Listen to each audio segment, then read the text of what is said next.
Right now you're looking at the old piece of equipment that was used to clean out the city's storm drains, and I am joined now with Scott Hamilton, the Environmental Services Supervisor, in front of the new piece of equipment that will be used to clean the city's storm drains. Scott, thanks for joining us. Tell us what we're standing in front of. Well, this is a state-of-the-art VACTOR truck we bought from Hayacre Equipment. It's CNG. It holds 1,250 gallons of clean water. It has a capability of 2,000 gallons in the debris tank. How many storm drains do we have, and what's our responsibility in terms of cleaning them?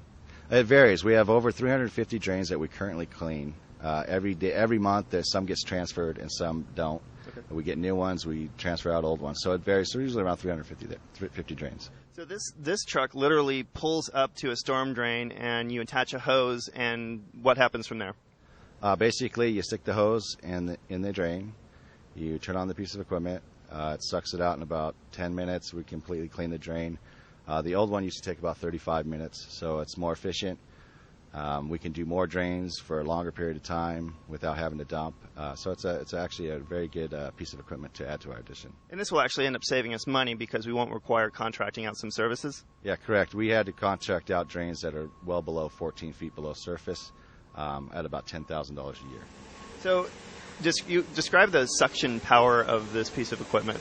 The suction power on this VACTOR equipment compared to the old one, a big gulp cup would get clogged in the pipe. Uh-huh. Well, this one you could suck up a bowling ball from 14 feet. Wow. Yeah. And you were relaying a story earlier. So you were actually cleaning a storm drain. You went back to turn it on, and then by the time you got over to the hose, it was already finished. Yeah. When we were doing the training, we actually stuck it in the drain. It had about, I think, 150 gallons of just liquid and some salt. By the time I turned the suction on and walked back over, it was already clean. Scott, you mentioned that this piece of equipment is going to save the city a lot of time and money, and I know acquiring this piece of equipment was made possible in part by a grant. Correct. We received $25,000 from the Clean Transportation Funding Group. It's the MSRC, which helped us which enabled us to actually purchase the vehicle. Okay, so this is actually going into service today, and yeah, today's the day. We unveiled it. We did our training yesterday. We did some press releases, and now we're going to stake it out in the field and start cleaning drains. Okay, great. With Scott Hamilton, I'm Evan Thomason for This Week in Santa Clarita.